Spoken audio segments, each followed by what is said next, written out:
ஒரு சாதாரண middle class பையன். அந்த பையன் வந்து பெரிய அளவு இந்த படிப்பு படிக்கல. அதனால இந்த பையனுக்கு என்ன ஆகுது? வேலை வாய்ப்புகள் கிடைக்கல. இந்த காலத்துல படிச்சவங்களுக்கே வேலை இல்லன்னு நம்ம சுத்திக்கிட்டு இருக்கிறோம். பல பேரும் சுத்திக்கிட்டு இருக்காங்க. அன்எம்ப்ளாய்மென்ட் இந்தியால ரொம்ப ரொம்ப அதிகரிச்சுக்கிட்டே இருக்குது. அதுல இந்த பையன் படிக்கவே இல்ல. அதனால இந்த பையனுக்கு வேலை வாய்ப்பு எதுவும் வரல. அதனால இந்த பையன் என்ன பண்றான்?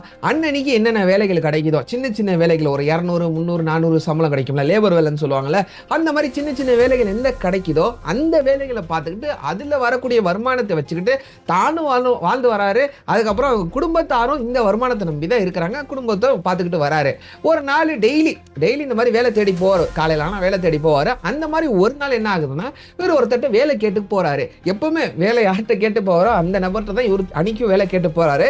போன டைம்ல இன்னைக்கு உனக்கு நல்ல வேலை நான் வாங்கி கொடுக்குறேன், வா என் கூட வா அப்படின்னு சொல்லிட்டு அவரும் இவரை அழைச்சிட்டு போறாரு. அழைச்சிட்டு போனதுக்கு அப்புறம் இவரோட வாழ்க்கையை தலைகீழா மாறிடுது. யாரோட வாழ்க்கை? இந்த பையனோட வாழ்க்கையே தலைகீழா மாறிடுது. தலைகீழானா நல்ல விதமா மாறல, ரொம்ப மோசமா வாழ்க்கை மாறிடுது. என்ன ஆகுதுன்னு கேட்டீங்கன்னா, இந்த பையனோட விரல்களை அந்த இடத்துக்கு போனதுக்கு அப்புறம் வெட்டி எடுத்துடுறாங்க, கை விரல்களை. அதுக்கப்புறம் இந்த பையனோட கால் விரல்களை வெட்டி எடுத்துடுறாங்க. வெட்டி எடுத்ததுக்கு அப்புறம் இவரை வந்து பிச்சை எடுக்கிறதுக்கு தள்ளுறாங்க. ஃபோர்ஸ்ஃபுல்லி பிச்சை எடு, நீ இனிமேல் பிச்சை எடுக்கணும், அந்த பிச்சை எடுக்கிற காசு எங்களுக்கு நீ கொடுக்கணும் அப்படின்னு சொல்லி ஒரு மாஃபியா கேங்கு இவரை கடத்திடுறாங்க. இந்த பையனோட சம்பவத்தை பத்தி தான், இந்த பையனோட ஸ்டோரியை பத்தி தான் இன்னைக்கு வீடியோ நம்ம டீட்டெயிலாக பார்க்க போறோம். அண்ட் அஃப்கோர்ஸ் நம்ம எல்லாம் ரோட்ல போயிட்டு இருக்கோம்னு வச்சுக்கோங்களேன். ரோட்ல போகும்போது ஏதாச்சும் ஒரு சிக்னல்ல நிப்பாட்டணும், காரோ வண்டியோ நம்ம நிப்பாட்டணும்னா நம்ம கிட்ட வந்து பல பேர் யாசகம் கேட்டு வருவாங்க. ஏதாச்சும் தர்மம் பண்ணுங்க, ஏதாச்சும் உதவி செய்யுங்கன்னு சொல்லி யாசகம் கேட்டு வருவாங்க. அந்த டைம்ல நம்ம என்ன நினைப்போம்? ஏதோ முடியாதவங்கப்பா அப்படின்னு சொல்லிட்டு நம்ம பணம் போடுவோம். ஆனா அதுக்கு பின்னாடி ஒரு மிகப்பெரிய டார்க் வேர்ல்டு, மிகப்பெரிய ஒரு மாஃபியா கேங்கே இயங்கிக்கிட்டு இருக்குதுன்னு சொன்னேன்னா உங்களால நம்ப முடியுமா? ஆமாங்க, உண்மைதான். இதை பத்தியும் பிளஸ் அந்த பையனோட கதை பத்தி தான், ரெண்டு பத்தி தான் இன்னைக்கு வீடியோல நம்ம டீடைலா பார்க்க போறோம். வாங்க வீடியோக்குள்ள போலாம். Hello everyone, this is Yasar. Welcome to Yasar speaks.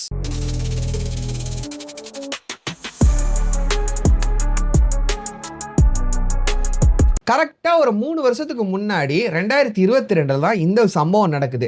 இந்தியாவில் உள்ள கான்பூர் அப்படின்னு சொல்லப்படக்கூடிய ஒரு இடத்துல தான் சுரேஷ் மாஞ்சி அப்படின்னு சொல்லப்படக்கூடிய ஒரு நபர் இருந்துட்டு வராரு.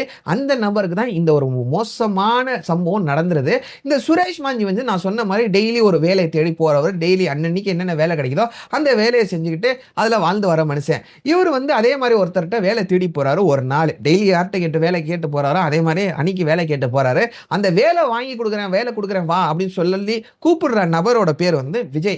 இவர் தான் இவரை கூட்டிட்டு உனக்கு ஒரு நல்ல வேலை இன்னைக்கு வாங்கி கொடுக்குறேன், எத்தனை நாள் தான் இந்த மாதிரி ஒரு மோசமான ஒரு லோக்கலான வேலை செஞ்சுக்கிட்டே இருப்ப, ஒரு 200, 300க்கு வேலை செஞ்சுக்கிட்டே இருப்ப, லேபர் வேலை செஞ்சுக்கிட்டே இருப்ப, ஒரு நல்ல வேலை உனக்கு பர்மனண்டான வேலை வாங்கி கொடுக்குறேன் வா அப்படின்னு சொல்லி இவர் வந்து பிரெயின் வாஷ் பண்ணி கூட்டிட்டு போறாரு.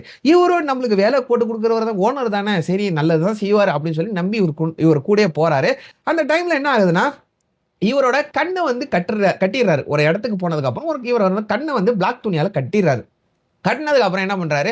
வா என் கூட வா அப்படின்னு சொல்றாரு. அப்பயே ஒரு டவுட் ஆகி கேட்கறாரு, எதுக்கு நான் இந்த மாதிரிலாம் பண்ணிட்டீங்க கேட்டதுக்கு, வா நான் சொல்றது மாதிரி செய்ய, நீ உன்னோட வாழ்க்கை செட் ஆகணும், லைஃப் செட்டில் பண்ணிடுறேன், பர்மனண்டான வேலை வாங்கி கொடுத்தோன்னு சொல்லிட்டு திருப்பி பிரெயின் வாஷ் பண்ணி கூட்டிட்டு போறாரு. கூட்டிட்டு போனதுக்கு அப்புறம் இவரோட பின்னாடியில இருந்து, அந்த சுரேஷ் மாஞ்சி அந்த நபரோட பின்னாடியில இருந்து யாரோ ஒருத்தவங்க ஊசியால குத்திடுறாங்க. குத்தினதுக்கு அப்புறம் இவர் மயக்கமாயிடுறாரு. மயக்கமானதுக்கு அப்புறம் மயக்கத்துல இருந்து எந்திரிச்சு தெளிஞ்சு பாக்குறாரு. பாக்குறதுக்கு ஒரு கண்ணு இல்லைங்க. அந்த ஊசி குத்தினதுக்கு அப்புறம் இவரோட பார்வை வந்து பறி போயிருது. அதுக்கப்புறம் என்ன ஆகுதுன்னா, இவரோட கையா இருக்கட்டும் காலா இருக்கட்டும் சரியான வலி, உடம்புலையும் கை காலு விரல் அந்த இடத்துலலாம் சரியான வலி. என்னடா இந்த மாதிரி வலிக்குதே, நம்மளால விரல் கூட அசைக்க முடியலையேன்னு சொல்லிட்டு இவர் வந்து அந்த இடது கையில இருந்து தொட்டு பார்க்கறாரு, வலது கையை தொட்டு பார்க்கறாரு, என்னடா ஆகுதுன்னு சொல்லிட்டு தொட்டு பார்க்கறாரு. தொட்டு பார்த்தா அவர்கிட்ட விரல் இல்லை. கால்லையும் அதே மாதிரி வலிக்குதே அப்படின்னு சொல்லிட்டு காலை தொட்டு பார்க்கறாரு. அந்த மாதிரி தொட்டு பார்த்தா அவரோட கால் விரல்கள் இல்லை, இவருக்கு பார்வையும் இல்லை. இந்த மாதிரி வலியை அனுபவிச்சிருக்கிற டைம்ல ஒருத்தவங்க வந்து அந்த இடத்துல இருக்கக்கூடிய ஒரு நபர் வந்து சொல்றாரு, நான் வந்து உங்களை கிட்னாப் பண்ணிட்டேன், இனிமேல் நீ நாங்க சொல்ற மாதிரி தான் கேட்கணும், நீ எங்களோட அடிமை, நீ இனிமேல் திரும்பி உங்க வீட்டுக்கெல்லாம் போக முடியாது, அவ்வளவுதான் அப்படின்னு சொல்றாங்க. அதுக்கப்புறம் என்ன சொல்றாங்கன்னா, நீ உயிர் வாழணும்னா நீ நாங்க சொல்ற மாதிரி கேட்கணும், இல்லாட்டி நாங்க வந்து உங்களை கொலை பண்ணிடுவோம் அப்படின்னு சொல்லிட்டு அந்த கேங் ஆளுங்க இவரை மிரட்டுறாங்க. இவரும் என்னதான் பண்றதுன்னு தெரியாம, என்ன வலினே புரியாம இவரு இருக்கிறாரு. அதுக்கப்புறம் அந்த கை புண்ணா இருக்கட்டும் கால் புண்ணா இருக்கட்டும் அதெல்லாம் ட்ரீட்மெண்ட் குடுத்து அதெல்லாம் சரிப்படுத்திடுறாங்க. வெளியிலலாம் அனுப்பல. இவங்களே ட்ரீட்மெண்ட் குடுத்து புண்ண ஆத்திடுறாங்க. ஆறுனதுக்கப்புறம் இவர வந்து இன்னொரு இடத்துக்கு கடத்தி கொண்டு போறாங்க. அந்த கடத்தி கொண்டு போறோட நபரோட பேர் கூட ராஜ் அப்படின்னு இவரு தான் சொல்லியிருக்கிறாரு. கடத்தி எங்க கொண்டு போறாங்கன்னு கேட்டீங்கன்னா, டெல்லிக்கு கொண்டு போறாங்க. டெல்லிக்கு கொண்டு போனதுக்கப்புறம் யாரோ ஒரு லேடி ஆளுகிட்ட, லேடி கேங் கிட்ட இவங்க வந்து பேசுறதாவும் இவரு சொல்லியிருக்கிறாரு. என்ன பேசுறாங்கன்னா, இந்த நபர வந்து நீங்க வச்சுக்கங்க. இதுக்கு 70,000 நீங்க எங்களுக்கு பணம் குடுக்கணும். அப்படின்னு சொல்லி இவரு அந்த டீலிங் பண்ணியிருக்கிறாங்க. அதுக்கப்புறம் டீலிங் சக்சஸ்ஃபுல்லா ஆனதுக்கப்புறம் 70,000க்கு இவர இங்க வித்திருக்கிறாங்க. அண்ட் அஃப்கோர்ஸ் இவரு கடத்தி கொண்டு வந்தார்ல அந்த விஜய் ஓனரு, இவருக்கும் கமிஷன் குடுத்திருக்காங்க. இந்த மாரி ஆளுங்கள கூட்டிட்டு வந்தா இவருக்கும் இந்த மாரி கமிஷனு. அண்ட் அஃப்கோர்ஸ் இவங்களும் இந்த மாரி கடத்தி கொண்டு போய் இவங்க வித்துட்டாங்க. அந்த விக்கிறாங்களா, அவங்க தான் மிகப்பெரிய பெக்கர் மாஃபியா அப்படின்னு சொல்லப்படக்கூடிய கேங்கு. இவங்க என்ன பண்ணுவாங்கன்னா, இவங்க இந்த மாரி ஆளுங்கள வந்து எடுத்துட்டு, இந்த ஆளுங்கள வந்து டெய்லி அடிச்சு துன்புறுத்துறதும், டெய்லி ஒரு ரொட்டி, 2 சப்பாத்தி இந்த மாரி அளவான ரொம்ப மோசமான சாப்பாட போட்டு, அவங்களோட பாடிய வந்து இப்ப பிச்சை எடுக்கிறவங்கன்னா, யாசகம் கேட்கிறவங்கன்னா ரொம்ப பாடி வந்து பலவீனமா இருக்கணும்ல. அப்பதானே நம்ம பாவம்ன்னு சொல்லிட்டு ஒரு எமோஷனல் அட்டாக் ஆகி நம்ம வந்து பிச்சை போடுவோம். அதனால என்ன பண்றாங்கன்னா, இந்த மாரி அவங்கள மெயின்டெயின் பண்ணிட்டு வராங்க. இந்த மாரி கேங் இந்த மாரி பல ஆளுங்கள கடத்தி கொண்டு வந்து பிச்சை எடுக்க வைக்கிறாங்க. அந்த மாரி ஒரு கேங் கிட்ட தான் இவர போய் வித்துருக்காங்க. சுரேஷ போய் வித்துருக்காங்க. இவங்களும் டெல்லியில ஒரு மெயினான ஸ்ட்ரீட்ல போய் இவர உட்கார வச்சுட்டு, நீ இனிமேல் பிச்சை எடுக்க போற. பிச்சை எடுக்கிற காசு எங்களுக்கு நீ குடுக்கணும். முழு காசு எங்களுக்கு குடுக்கணும். நான் உங்களுக்கு சாப்பாடு குடுப்பேன்னு சொல்லிட்டு, இவர வந்து தினம் சித்திரவதை குடுத்துருக்காங்க. தினம் இவருக்கு ஊசி போட்டுருக்காங்க. அந்த பார்வை வந்து திருப்பி வந்துரக்கூடாதுன்னு சொல்லிட்டு, தினம் ட்ரக் குடுத்துருக்காங்க. ஊசி போட்டுருக்காங்க. தினம் அடிச்சிருக்காங்க. அந்த 2 சப்பாத்தி, 1 சப்பாத்தி இந்த மாரி மோசமான சாப்பாட போட்டுருக்காங்க.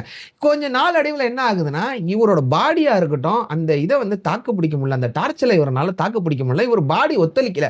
அதுக்கப்புறம் இவர் என்ன சொல்றாரு, என்னால பிச்சை எடுக்க முடியலங்கிறாரு. இவங்கள துன்புறுத்துறாங்க. அதுக்கப்புறம் இவங்களுக்கே புரிஞ்சு போயிருது. இவரால பிச்சை எடுக்க முடியாதுன்னு புரிஞ்சு போயிருது. அதுக்கப்புறம் என்ன பண்றாங்கன்னா, இவர வந்து திருப்பி ரீப்ளேஸ்மென்ட்க்கு கேக்குறாங்க. அந்த வித்தாங்கல கேங்கு, அந்த கேங் கிட்ட ரீப்ளேஸ்மென்ட் கேக்குறாங்களாம். இந்த ஆள வந்து எங்களுக்கு வேற மாத்தி குடுங்க. இந்த ஆள பிச்சை எடுக்க முடியல அப்படின்னு சொல்லிட்டு ரீப்ளேஸ்மென்ட் கேட்டிருக்காங்க. அதுக்கு அந்த ஆளுங்க சரி நான் ரீப்ளேஸ்மென்ட் குடுக்குறேன்னு சொல்லிட்டு இவருக்கு பதிலா இன்னொரு ஆள இவர்கிட்ட குடுத்துட்டு இவர திருப்பி கூட்டிட்டு போயிருக்காங்க. திருப்பி கூட்டிட்டு போயிட்டு வேற கேங் கிட்ட விக்கிறதுக்கு முயற்சி பண்ணியிருக்காங்க. அதுல இந்த இவர வந்து விக்க முடியல. ஏன்னா இந்த இவரோட பாடி அந்த மாரி கண்டிஷன்ல இருந்திருக்கு. இவரால பிச்சை எடுக்க முடியல. அதனால இவர் ஒண்ணுத்துக்கு உதவ போறது இல்ல. வேஸ்ட் அப்படின்னு சொல்லிட்டு இவர் என்ன பண்ணிருக்காங்க, கான்பூர்ல ஒரு இடத்துல ஒரு யாரும் இல்லாத இடத்துல மெயின் ரோடு தான். யாரும் இல்லாத இடத்துல வந்து இவர வந்து ரோட்ல போட்டு போயிருக்காங்க. துணி கூட இல்லாம ரோட்ல இவர விசிறி அடிச்சுட்டு போயிருக்காங்க. ஏதோ ஒரு வேஸ்ட் பொருள் மாதிரி இவர விசிறி அடிச்சு போயிருக்காங்க. அதுக்கப்புறம் அந்த உள்ள ஜனங்களா இருக்கட்டும், சொசைட்டி மக்களா இருக்கட்டும், பப்ளிக்கா இருக்கட்டும், அவங்க எல்லாம் என்ன பண்றாங்கன்னா போலீஸ்ல கம்ப்ளைண்ட் கொடுத்து இவர வந்து போலீஸ்ட்ட ஒப்படைக்கிறாங்க. போலீஸ் ஆளுங்க இவர வந்து ஹாஸ்பிட்டல்ல ஒப்படைக்கிறாங்க. ஒப்படைச்சு ட்ரீட்மெண்ட்லாம் கொடுக்குறாங்க. அதுக்கப்புறம் இன்வெஸ்டிகேஷன்லாம் பண்ணதுக்கப்புறம் இவர் வந்து இந்த குடும்பத்தாரை சார்ந்தவங்க அப்படின்னு இவங்க போலீஸ் ஆளுங்க தெரிய வருது. அவங்க குடும்பத்திட்ட ஒப்படைக்கிறாங்க. குடும்பத்திட்ட ஒப்படைச்ச அதுக்கப்புறம் அவங்க குடும்பத்து ஆளுங்க இவரை வந்து ரெகக்னைஸா பண்ண முடியல. இவர் தான் என் மகனு அவங்க அம்மாவுக்கு தெரியல. இதுதான் எங்க அண்ணனு அவங்க அம்மா அவங்களோட தங்கச்சிக்கு தெரியல. இந்த மாதிரி அவரோட தோற்றம் மாறி இருக்குது. நான் வீடியோ மேல உங்களுக்கு போடுறேன். அவரோட போட்டோ போடுறேன் பாருங்க. அந்த மாதிரி அவரோட தோற்றம் மாறி இருக்குது. அதுக்கப்புறம் தான் இவர் வந்து மீடியால இந்த மாதிரி சொல்றாரு. போலீஸ் ஆளுங்க இன்வெஸ்டிகேஷன் பண்ணதுக்கு அப்புறம் எனக்கு இந்த மாதிரி நடந்துச்சு, கொடுமை நடந்துச்சு அப்படின்னு இந்த கேங்க பத்தி இவர் சொல்றாரு. இது வந்து ஃபர்ஸ்ட் கிடையாதுங்க. இந்த மாதிரி பல விஷயம் பல இடத்துல நடந்திருக்குது. இது வந்து நார்த்ல நடந்த ஒரு சம்பவம். இந்த மாதிரி சம்பவம் நார்த்ல மட்டும் தான் நடக்குதான்னு கேட்டீங்கன்னா அதுதான் கிடையாது. இது இந்தியா முழுசும் நடந்துகிட்டு தான் இருக்குது. ஏன்னா இதை வந்து ஆப்ரேட் பண்றது ஒரு மிகப்பெரிய நெட்வொர்க். பெக்கர் மாஃபியா அப்படின்னு சொல்லப்படக்கூடிய ஒரு மிகப்பெரிய நெட்வொர்க். இவங்க தான் ஒரு ஊருக்கு ஒரு டீம் லீடரு, ஒரு ஊருக்கு ஒரு லீடரு, அந்த மாதிரி சொல்லப்படக்கூடிய ஒரு ஆளை நியமிச்சு வச்சிருப்பாங்களாம். இந்த மாதிரி மெயின்டைன் பண்ணிட்டு, இந்த மாதிரி மேனேஜ் பண்ணிட்டு, இந்த மாதிரி ஆளுங்களை கடத்திக்கிட்டு அவங்கள வந்து பிச்சை எடுக்கிற வாலண்டியரா ஃபோர்ஸ்ஃபுல்லா பிச்சை எடுக்க வச்சுக்கிட்டு இந்த மாதிரி நெட்வொர்க் மேனேஜ் பண்ணிட்டு வராங்க. இந்த நெட்வொர்க்கு கிட்டத்தட்ட இந்த நெட்வொர்க்கோட நெட்வொர்க் வந்து கிட்டத்தட்ட ஒரு 1.5 லட்சம் கோடி இருக்குதுன்னு பல ரிப்போர்ட்டும் சொல்லுது. இது வந்து நார்த்ல மட்டும் நடக்கல, சவுத்லயும் நடக்குது. நான் சொன்ன மாதிரி இந்தியா முழுசும் நடக்குது. இப்போ உதாரணத்துக்கு நான் என்ன சொல்லலாம்னு கேட்டீங்கன்னா, ஆந்திரால குண்டூர், விஜயவாடாலலாம் கிட்டத்தட்ட ஒரு ரூ. 350 7 மாசம் 8 மாசம் குழந்தைங்களெல்லாம் வாடகைக்கு விட்டுருக்காங்க. இந்த மாதிரி குழந்தைங்களை கடத்திட்டு வந்துடுறாங்க. கடத்திட்டு வந்து 7 மாசம் 8 மாசம் குழந்தைங்களை வாடகைக்கு விட்டுறாங்க. ஒரு மோசமான ஒரு அம்மா மாதிரி ஒரு சித்தரிச்சு, அந்த வந்து அம்மாவே கிடையாது, அந்த அம்மாவே வந்து கடத்தி தான் கொண்டு வந்திருப்பாங்க. இல்லாட்டி என்ன ஆகும்னு கேட்டீங்கன்னா, இப்போ மோஸ்ட் ப்ராபபிளி இந்த பிச்சை எடுக்கிறாங்களா முடியாதவங்க வந்து அவங்க முடியாத காரணத்தினால தனித்து அந்த கேங்ல சேராம, அந்த கேங்கு கிட்ட ரிப்போர்ட் பண்ணாம தனித்து பிச்சை எடுக்கிறதுனால ஒரு ஏரியால அது வந்து சாத்தியமே கிடையாதாம். இந்த கேங் ஆளுங்க வந்து அவங்கள மிரட்டி அவங்களுக்கு பல கஷ்டத்த குடுப்பாங்களாம், பல துன்பத்துல குடுப்பாங்களாம்.